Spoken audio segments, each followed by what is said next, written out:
నియోజకవర్గంలో తెలంగాణ రాష్ట్ర అవతరణ దినోత్సవ వేడుకలు పోటాపోటీగా జరిగాయి. దీంతో రాజకీయాలు ఒక్కసారిగా వేడెక్కాయి.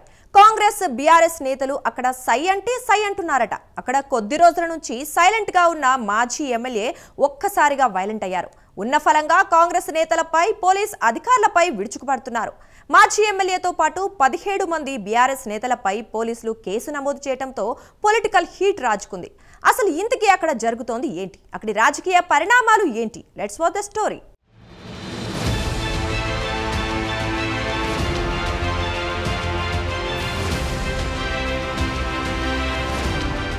మహబూబాబాద్ జిల్లా డోర్నకల్ నియోజకవర్గంలో రాజకీయాలు వేడెక్కాయి. ఈ నియోజకవర్గానికి రాజకీయంగా చాలా చరిత్ర ఉంది.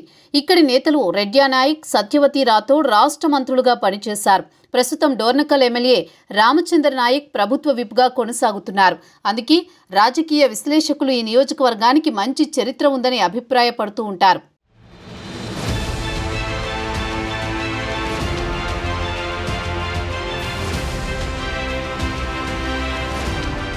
ఇటీవల జరిగిన తెలంగాణ రాష్ట్ర అవతరణ దినోత్సవ వేడుకల పరిణామాలతో డోర్నకల్ నియోజకవర్గంలో కాంగ్రెస్ వర్సెస్ బీఆర్ఎస్ అన్నట్టుగా రాజకీయాలు పీక్స్ కు చేరాయి.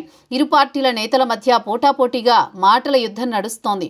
జూన్ 2వ తేదీన తెలంగాణ రాష్ట్ర అవతరణ దినోత్సవం సందర్భంగా డోర్నకల్లోని గాంధీ సెంటర్లో రెండు పార్టీ నేతల మధ్య తీవ్ర తోపులాట జరిగింది. గాంధీ సెంటర్లో కాంగ్రెస్ ఏర్పాటు చేసిన కార్యక్రమం దగ్గరకు బీఆర్ఎస్ నాయకులు ఒక్కసారిగా భారీ ర్యాలీతో వచ్చారు. ఈ నేపథ్యంలో ఇరు పార్టీల నేతలు పోటాపోటీ నినాదాలు చేసుకుంటూ ఉద్రిక్త పరిస్థితులను సృష్టించారు. పోలీసులు అప్రమత్తమై ఇరు పార్టీల నేతలను చెదరగొట్టారు.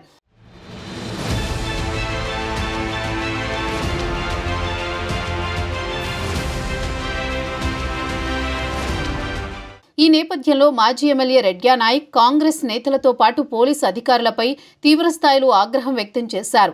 కాంగ్రెస్ తమ్ముళ్లారా, మీ రోజులు అయిపోయాయి. స్థానిక సంస్థల ఎన్నికల్లో ప్రతి గ్రామ పంచాయతీని బీఆర్ఎస్ కైవసం చేసుకుంటుంది అన్నారు. కాంగ్రెస్ నాయకులు ఏ మొహం పెట్టుకుని ఓట్లు అడుగుతారన్నారు. ప్రతి ఒక్కరిని గుర్తుపెట్టుకుంటాను. వచ్చే ఎన్నికల్లో తాను ఎమ్మెల్యేగా గెలిచి మంత్రి అవుతాను.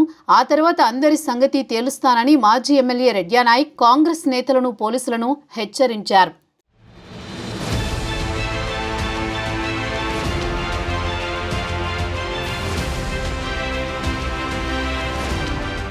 ఇదిలా ఉంటే ఈ ఘటనపై మాజీ ఎమ్మెల్యే రెడ్యానాయక్తో సహా 17 మంది గులాబీ శ్రేణులపై తమ విధులకు ఆటంకం కలిగించారని పోలీసులు కేసు నమోదు చేశారు.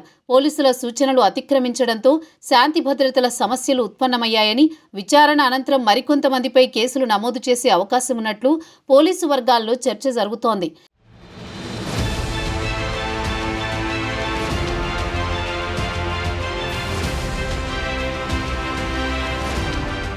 ఇటీవల ఓ కార్యక్రమంలో అధికారుల తీరుపై అసహనం వ్యక్తం చేస్తూ మాజీ ఎమ్మెల్యే రెడ్యానాయక్పై ప్రభుత్వ విప్ ఎమ్మెల్యే రామచంద్ర నాయక్ విమర్శలు చేశారు. రెడ్యానాయక్ ఆయన అనుచరుల ఇసుక డంపు చేస్తుంటే అధికారులు వదిలేస్తున్నారన్నారు. గత కొంతకాలంగా సైలెంట్ మోడ్లో ఉన్న ఇద్దరు నేతలు ఇప్పుడు ఒకరిపై ఒకరు డైలాగ్స్తో పొలిటికల్ హీట్ పెంచుతున్నారు.